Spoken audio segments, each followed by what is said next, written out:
বিসমিল্লাহির রহমানির রহিম। আসসালামু আলাইকুম। প্রিয় শিক্ষার্থীরা, তোমরা সবাই কেমন আছো? আশা করি আল্লাহর রহমতে এই করোনার মধ্যে সবাই ভালো আছো। আমি গাছেল আজম সবরি আদর্শ দাখিল মাদ্রাসার পক্ষ থেকে তোমাদেরকে জানাই সুস্বাগতম। আমি আজকে নবম দশম শ্রেণীর শিক্ষার্থীদের 2.1-এর একটি গুরুত্বপূর্ণ সৃজনশীল অঙ্ক করব। তোমরা অঙ্কটি করার আগে, অনলাইন ক্লাসে বসার আগে বই, খাতা, কলম নিয়ে বসবে। তারপর তোমরা অঙ্কটি মনোযোগ সহকারে দেখবে, শুনবে ও বুঝবে। বুঝার পর তোমরা অঙ্কটি নিজে নিজে করার চেষ্টা করবে এবং এরকম আরও অসংখ্য অঙ্ক নিজেরা বাসায় তৈরি করে প্র্যাকটিস করবে। এখন আসা যাক, অঙ্কটি আমরা প্রথমে পড়ব। 100 জন শিক্ষার্থীর মধ্যে কোনো পরীক্ষায় 65 শিক্ষার্থী বাংলায়, 48 শিক্ষার্থী বাংলা ও ইংরেজি উভয় বিষয়ে পাস এবং 15 শিক্ষার্থী উভয় বিষয়ে ফেল করেছে। ক, সংক্ষিপ্ত বিবরণ সহ উপরের তথ্যগুলো ব্যঞ্চিত্রে প্রকাশ করো। শুধু বাংলায় ও ইংরেজিতে পাস করেছে তাদের সংখ্যা নির্ণয় করো। উভয় বিষয়ে পাস এবং উভয় বিষয়ে ফেল সংখ্যাদ্বয়ের মৌলিক গুণনীয়ক সময়ের সেট, দুইটি সংযোগ সেট নির্ণয় করো। প্রথম বলছে, ক নাম্বার প্রশ্নে বলা হয়েছে যে ব্যঞ্চিত্র আঁকার জন্য। এই জন্য আমরা দুইটি বৃত্ত আঁকলাম, একটা হলো বাংলার জন্য আর একটা হলো ইংরেজির জন্য। এখন এই বৃত্ত দুইটি নিচের সেটে বিভক্ত হয়েছে, P1, P2, P3, P4। এখন আমাদেরকে বলা হয়েছে যে 48 শিক্ষার্থী বাংলা ও ইংরেজি উভয় বিষয়ে পাস করেছে। এই জন্য আমরা P2 হলো উভয় বিষয়ে পাস, P2 দ্বারা বোঝায় উভয় বিষয়ে পাস, P1 দ্বারা বোঝায় শুধু বাংলায় পাস, P3 দ্বারা বোঝায় শুধু ইংরেজিতে পাস, P4 দ্বারা বোঝায় কতজন শিক্ষার্থী উভয় বিষয়ে ফেল করেছে। তো উভয় বিষয়ে ফেল করেছে 15 জন। আচ্ছা, এখন বাংলা ও ইংরেজি উভয় বিষয়ে পাস করছে 48 জন, কিন্তু বলছে যে বাংলায় পাস করছে 65 শিক্ষার্থী। এই 65 শিক্ষার্থীর মধ্যে 48 জন আছে যে তারা বাংলায় পাস করেছে, ইংরেজিতেও পাস করেছে। এই জন্য 65 থেকে আমরা 48 বিয়োগ করব। 65 থেকে যদি আমরা 48 বিয়োগ করি তাহলে আমরা পাই 17 জন। এই 17 জন শিক্ষার্থী শুধু বাংলায় পাস করেছে, তারা ইংরেজিতে পাস করে নাই।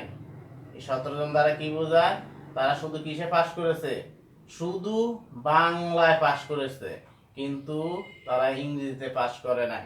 আর 48 জন হলো বাংলা ও ইংরেজি উভয় বিষয়ে পাস করেছে। আচ্ছা, তাহলে 17 আর 48 কত হয়? 17 48 65, তাহলে বাংলা 65 জন পাস করেছে, এটা আমাদের বৃত্তের মধ্যে দেওয়া আছে। তারপর উভয় বিষয়ে ফেল করেছে কতজন? 15 জন। এই জন্য আমরা বাইরে লিখলাম 15 জন। আচ্ছা, তাহলে এখন 17 আর 48 যোগ করলে কত হয়? 65। আর ফেল করছে কতজন? 15 জন, তাহলে 80 জন হয়। তাহলে আমাদের টোটাল শিক্ষার্থীর সংখ্যা হলো 100 জন। তো 100 জন থেকে যদি আমরা 80 জন বিয়োগ করি তাহলে থাকবে কতজন? 20 জন।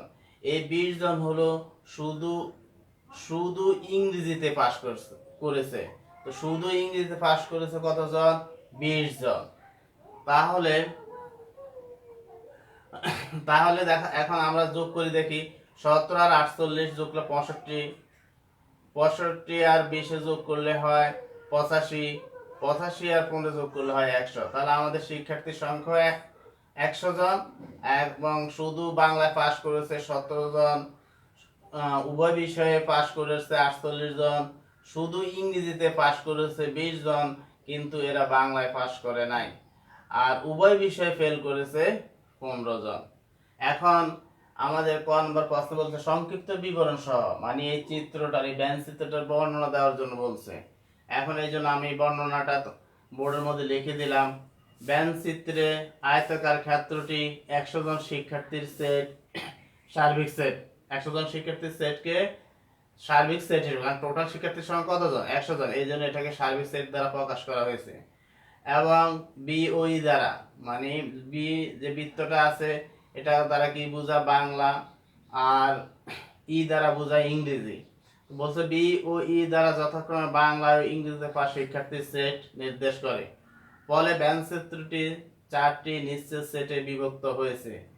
P1, P2, P3, P4 4টি নিশ্চিত সেটে কি হয়েছে, বিভক্ত হয়েছে।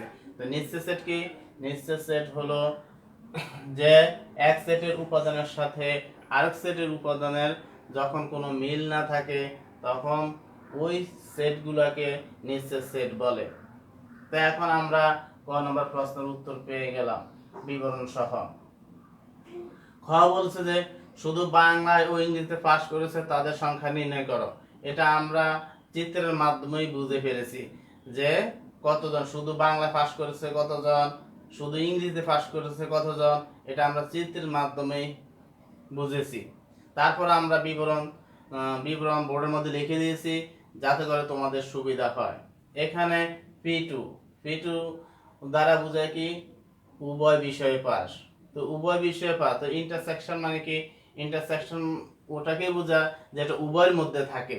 তো ইন্টারসেকশনকে স্যাডো সেটও বলে, অনেকে আবার এটাকে ক্যাপ বলে। এই জন্য P2 সমান বি ইন্টারসেকশন নেই, মানে উভয় বিষয়ে পাস শিক্ষার্থীর সেট এবং এর সদস্য সংখ্যা 48। P1 দ্বারা কি বোঝায়? P1 দ্বারা বোঝায় শুধু বাংলা পাস করছে কতজন। এই জন্য লেখা হয়েছে P1 ইকুয়াল বি বাদ P2, মানে বি বাদ P2 মানে বাংলা পাস করছে কতজন, 65 জন। তো 65 জন থেকে যদি 48 জন বাদ দিয়ে দেয় তাহলে শুধু বাংলায় পাস শিক্ষার্থীর সংখ্যা বের হয়। তো শুধু বাংলা পাস শিক্ষার্থীর সেট এবং এর সদস্য সংখ্যা 65 বিয়োগ 48 সমান 17। P3 দ্বারা কি বোঝায়? P3 দ্বারা বোঝায় শুধু ইংরেজিতে পাস। তো আমরা কি করলাম, ইংরেজিতে পাসটা কিভাবে বাইর করলাম? প্রথমে আমরা শুধু বাংলায় পাস, উভয় বিষয়ে পাস এবং যারা ফেল করছে সবগুলোর কি করলাম, যোগ করলাম। যোগ করার পর তারপর আমরা মোট শিক্ষার্থী থেকে বিয়োগ করে শুধু ইংরেজিতে পাসের সংখ্যা বের করলাম। এই জন্য আর P3 দ্বারা শুধু বোঝা যায় শুধু ইংরেজিতে পাস শিক্ষার্থীর সংখ্যা। তো P3 সমান সার্বিক সেট বাদ P1 union P2 union P4, এটা দ্বারা বোঝায়। P3 দ্বারা বোঝায় কি, শুধু ইংরেজিতে পাস। শুধু ইংরেজিতে পাস শিক্ষার্থীর সেট এবং এর সদস্য সংখ্যা 100 বিয়োগ প্রথম বন্ধনীর ভিতরে আমরা দিলাম 17 জন হলো শুধু বাংলায় পাস, উভয় 48 জন হলো উভয় বিষয়ে পাস, 15 জন হলো উভয় বিষয়ে ফেল। তো যোগ করছে 80 হয়েছে, 100 থেকে 80 বিয়োগ করলে 20 হয়। তো শুধু বাংলায় পাস করেছে 17 জন আর শুধু ইংরেজি পাস করেছে 20 জন। এখন আমাদের খ নম্বর প্রশ্নের উত্তর আমরা বর্ণনার মাধ্যমে পেয়ে গেলাম। গর মধ্যে বলছে যে উভয় বিষয়ে পাস এবং উভয় বিষয়ে ফেল সংখ্যাদ্বয়ের মৌলিক গুণনীয়ক সমূহের সেট, দুইটি সংযোগ সেট নির্ণয় করো। কারণ উভয় বিষয়ে পাস করছে কতজন, 48 জন। উভয় বিষয়ে ফেল করছে কতজন, 15 জন। এই জন্য আমরা গতে লিখলাম উভয় বিষয়ে পাস করা শিক্ষার্থীর সংখ্যা 48, উভয় বিষয়ে ফেল করা শিক্ষার্থীর সংখ্যা 15। তো মনে করি 48-এর মৌলিক গুণনীয়ক সমূহের সেটকে আমরা এ দ্বারা প্রকাশ করলাম, 15-এর মৌলিক গুণনীয়ক সমূহের সেটকে আমরা বি দ্বারা প্রকাশ করলাম। এখন মৌলিক গুণনীয়ক 48-এর মৌলিক গুণনীয়ক কি? তো 48-এর মৌলিক গুণনীয়ক যদি আমরা জানতে হয়, প্রথমে 48-এর গুণনীয়ক বের করতে হবে। 48-এর গুণনীয়ক বের করার পর আমাদেরকে মৌলিক গুণনীয়ক নির্ণয় করতে হবে। 15-এর গুণনীয়ক বের করতে হবে। 15-এর গুণনীয়ক বের করার পর মৌলিক গুণনীয়ক বের করতে হবে। মৌলিক গুণনীয়ক মানে হলো যে মৌলিক সংখ্যা। যে মৌলিক সংখ্যা কাকে বলে? যে সংখ্যার দুটি মাত্র গুণনীয়ক থাকে তাকে মৌলিক সংখ্যা বলে, বা অথবা যে সংখ্যাকে শুধু ওই সংখ্যা দ্বারাই ভাগ যায়, অন্য কোনো সংখ্যা দ্বারা ভাগ যায় না, তাকেই মৌলিক সংখ্যা বলে। এখন আমরা 48-এর গুণনীয়ক আমরা বোর্ডের মধ্যে দেখিয়েছি। 48-এর মৌলিক গুণনীয়ক হলো 1, 2, 3, 4, 6, 8, 12, 16, 24, 48। এখানের মধ্যে 2 এবং 3 হলো 48-এর মৌলিক গুণনীয়ক। 48-এর গুণনীয়ক হলো সবগুলা, কিন্তু এর মধ্যে মৌলিক গুণনীয়ক হলো শুধু 2 আর 3। 15 এর মৌলিক গুণনীয়ক 15 এর গুণনীয়ক হলো 1 3 5 15।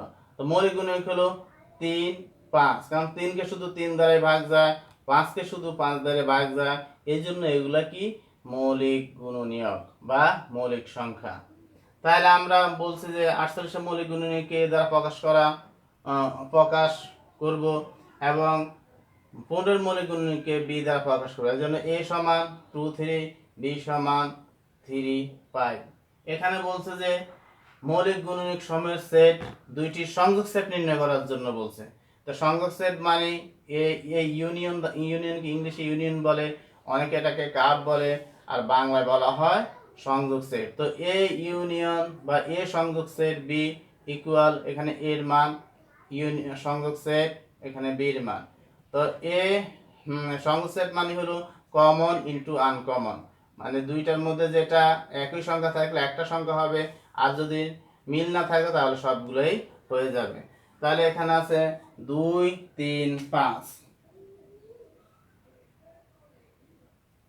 তাহলে সংযোগ সেট আমাদের বের হয়ে গেল। এখানে শুধু 3 কমন, 3 3, এই যে 3 লিখে হলো, কিন্তু 2 এর মধ্যে আছে কিন্তু বি এর মধ্যে নাই, কিন্তু 2 কাজ, যেহেতু আমাদের সংযোগ সেটের নিয়ম হলো কমন ইনটু আনকমন।